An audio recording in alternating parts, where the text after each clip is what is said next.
Welcome to Mining the Gold. Scripture's truths are like nuggets of gold in a reserve. To be its best, gold must be mined, refined, and designed as bullion, jewelry, coins, and the like. To get the best from the truths of Scripture, they too must be mined, refined, and designed.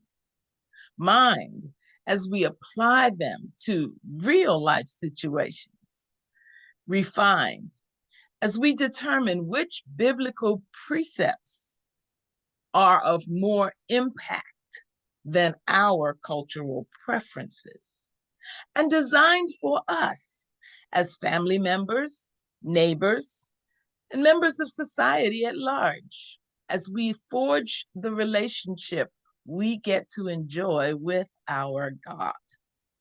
I'm Denise Watts, author of Mining the Gold, and your teaching host for this session. And I'm the co-host of today's session. My name is Steve Gahagan. I'm the founder and director of Play to Your Strengths. Steve, I cannot thank you enough for investing this time to join us for these sessions of Mining the Gold. And to you who are watching, I thank you for joining us as we move into today's topic from chapter 3, Jesus. Our topic is Jesus was worshiped as God. Our scripture comes from Matthew 14:33 in the New International Version, which reads, "Then those who were in the boat worshiped him, saying, 'Truly you are the Son of God.'" Biblical Jews, particularly in the Old Testament period, took the name of God seriously. So much so that in the earliest days of the Jewish people, they would not even say God. Instead, they called him the name. In later times, God was referred to as the Lord, but that was Adonai, an oral substitution for Yahweh, because they didn't dare pronounce Yahweh. Going to school in a strong Jewish community, I learned as a child that even 20th century Jews were reluctant to say God. So they wrote and pronounced the name as G-D, or just GD. In other words, God himself had and has a hard time being referred to as God. Let's bring that understanding to today's verse. The disciples worshiped Jesus as God, although the name they used orally was Son of God. If Son of God wasn't to be understood as God, why were they worshiping him? By the way, if Son of God wasn't God, why would Jesus allow them to worship him? I wonder what evoked that worship. Seeing Jesus walk on water, or seeing Jesus get Peter out of the boat and walking on water? Either sight is enough to bring forth worship. That's today's mining of the gold of God's word. That's an incredible thought and challenge, I think, related to, why did they worship him, or what caused them to worship? Yeah. And thinking about that in today's terms, I wonder what it would take for people to, really say that God is for real. What would, I think a lot of times in the Old Testament, the prayer is that God would show up so that people would know that he's for real. And I was thinking about that and I've been reading the prophets of the Old Testament, and I've been asking myself, like, in our society today, what would awaken people to realize that God is for real? I don't know, what do you think about that? Yes. And even what God is, who God is. In the Old Testament, I'm reading there too right now, this part of the year. And as you read, and God brings forth judgment on his disobedient children. Lots of judgment. And Yeah, they know he's God, but they don't respect him. right. And they rather poo-poo him. Shame on you for bringing this to us. Even more so, I noticed it in the book of Revelation when it describes the great tribulation, and all this stuff is being poured out 4 times at the end in that passage on the great tribulation. It says, and the people were angry with God. Yeah. So he's in the midst of ultimate judgment. And what do they say? Not God forgive us, but God, how dare you? So just like you say, what does it take for Yeah. us to know he's God? Well, what does it take to understand how to treat a God? Well, yeah, to have that kind of respect that Yeah. this is demonstrating, right? Yeah, it's It, kind of almost like in our society today, we would never look at things around us as being potentially judgment from God. We would explain them away uh, through other means. We yes. would take responsibility for that. And I think as Christ followers, our prayer is that God would show up in a definitive way to awaken people that he deserves worship and he deserves our all. Yes, he does indeed. Well, thank we're going to move on because we could talk for days about this, couldn't we? But that's a nugget. You got to buy the book to really fall into all of these nuggets. But mining the gold definitely has more than one meaning.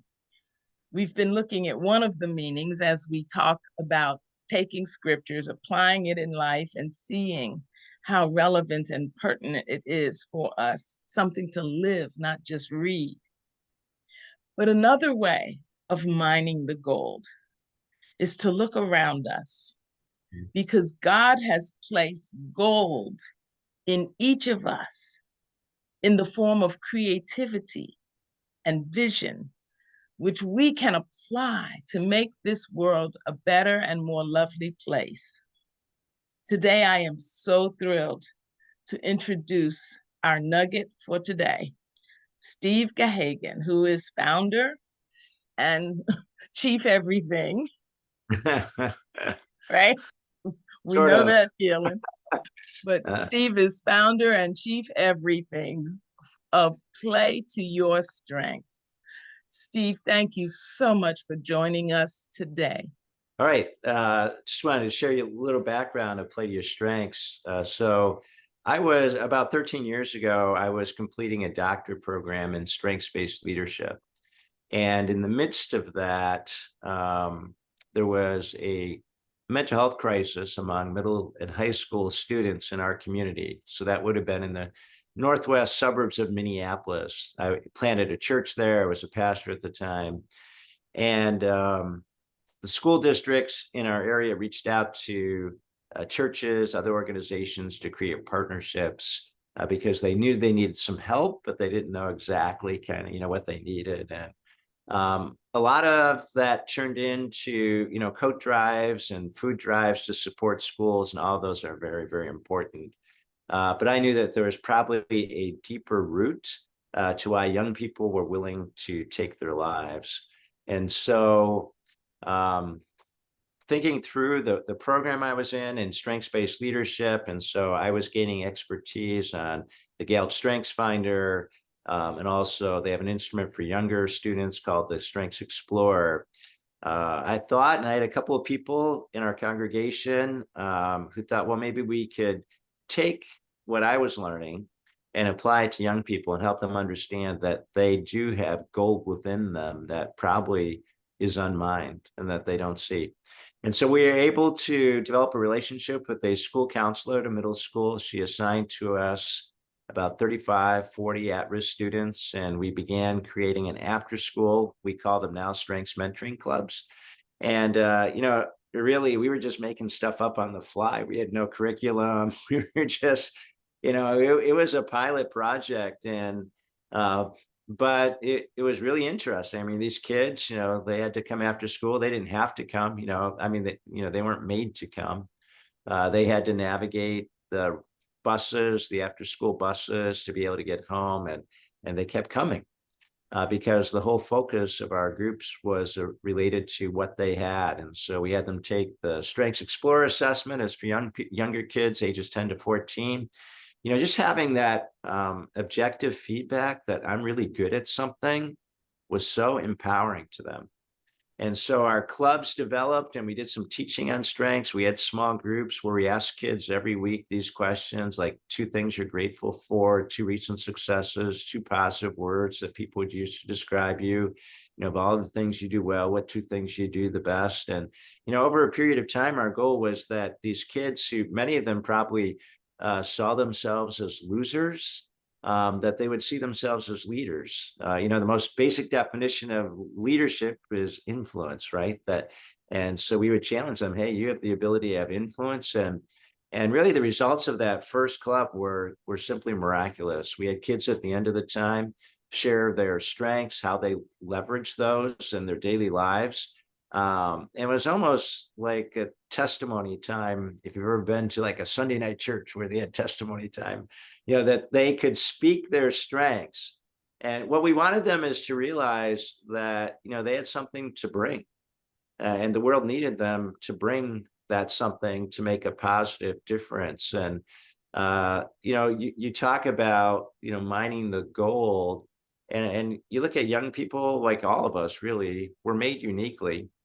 We have unique creative gifts, and it's kind of a tragedy when that uniqueness goes undiscovered, in young people. So we wanted to free kids up from, the negative stories that they may have had in their past, that they could be really free to live the life that they were created for. And so we began to spread as we were successful. And I probably worked with about 15 different schools now, either doing staff training or creating clubs within the schools. And it really helps kids see that they have value. It creates an opportunity for them to have more adults in their life. But the really amazing thing as I look back now, as we've been developing this, is that it gives the young people an opportunity to experience life-giving community, because all of our groups are centered around what you have, not what you're missing. They're not remedial in nature. They're, you've got these talents, let's talk about them. It gives them a common language to talk about what they're good at. And in our society, even adults, we're not good at that. We Yes. tend to focus on what's missing, right?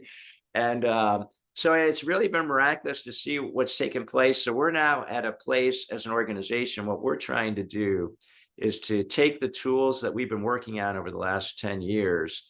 And sadly, though, I mean, the mental health crisis among young people today is probably worse than it was 12 years ago.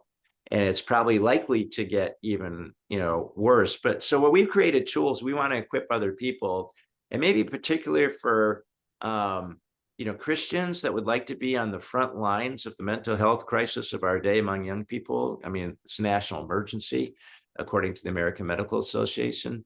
We've created the tools that can create the opportunity for you to be involved in schools, whether public or private, because the Strengths Finder and Strengths Explorer are not faith tools.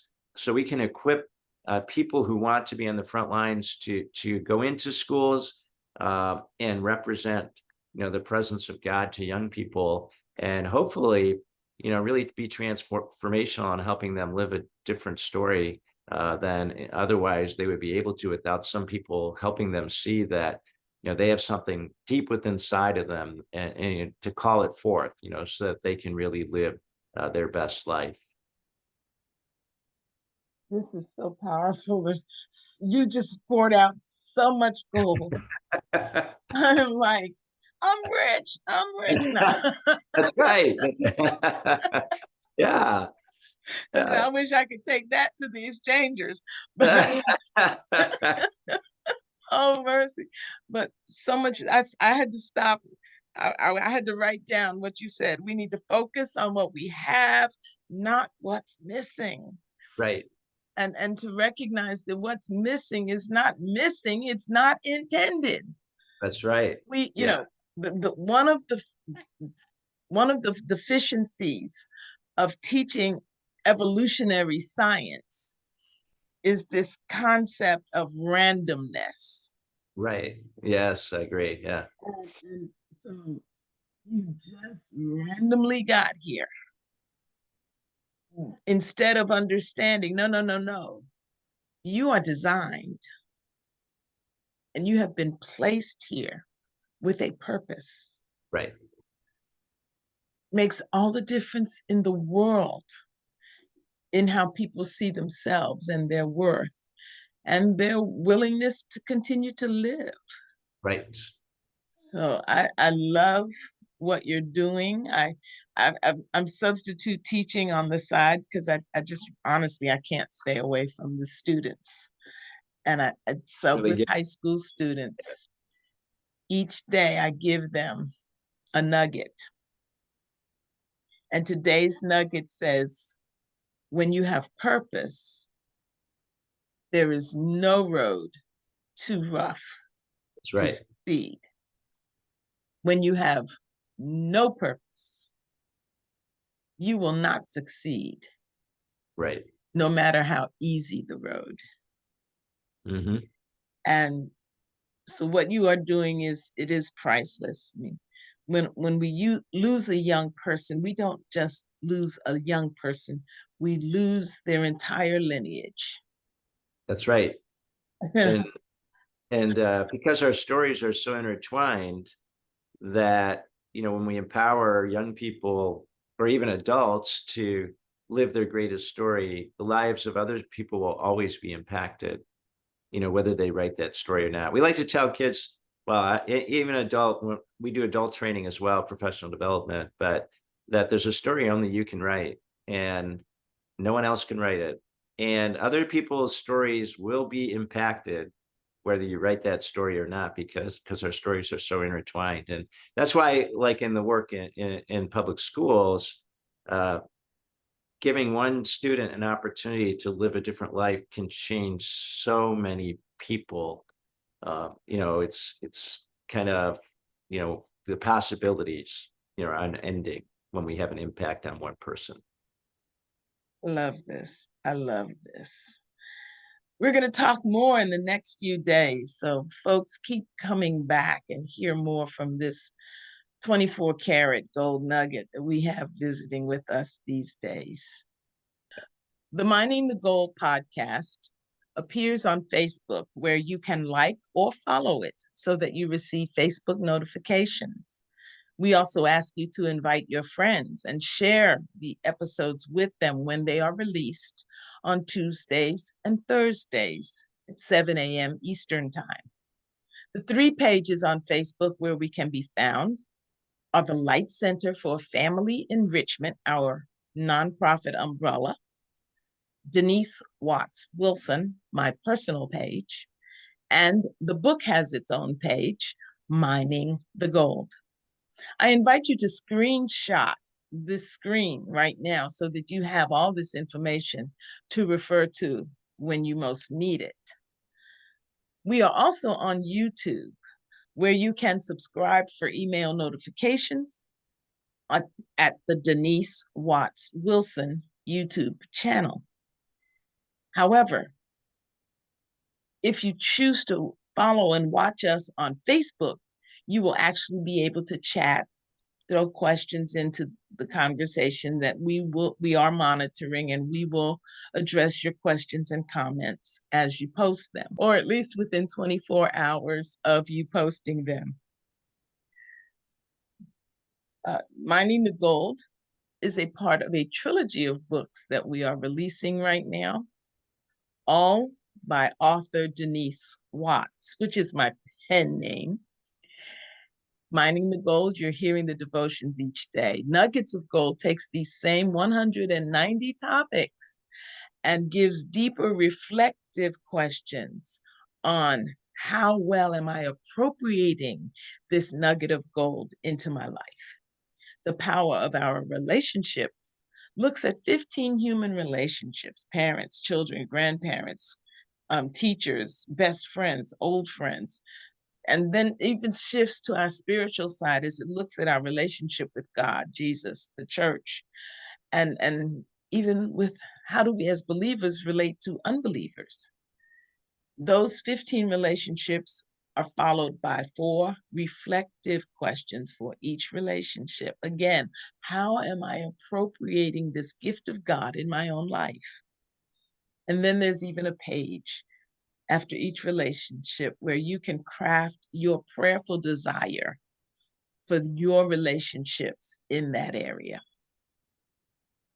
I can be reached by email at dwattswilson@gmail.com. This QR code will take you directly to the page to purchase any or all of these 3 books. And the bit.ly link is bit.ly/Denise Books. Our guest today has been Steve Gahagan of Play to Your Strengths. And I don't know about you, but I am highly, highly excited about what he is doing and how he is making a difference for the rising generation, a crucial difference. Steve's information and contacts are at his website, www.playtoyourstrengths.org. I do hope that you will reach out to him, help him connect with schools, churches, anybody that works with young people, any young people that can be gathered into a group, because we are losing our precious, precious resource in alarmingly large numbers. We can make that stop if we will give them gifts like the gift Steve brings them. Steve, any final words you want to say before we leave our audience today? Just thank you for the opportunity to share our story a bit, and inspired by the work you're doing, and really believe the concept of mining for gold, how important that is in our relationship with God, but also in our relationship with others, and as we look at ourselves, that we're filled with incredible wealth, and we should live extremely grateful lives because of that. Oh, so true. Well, my friends, thank you for being with us one more time. And we encourage you, please, daily to mine the gold in God's word.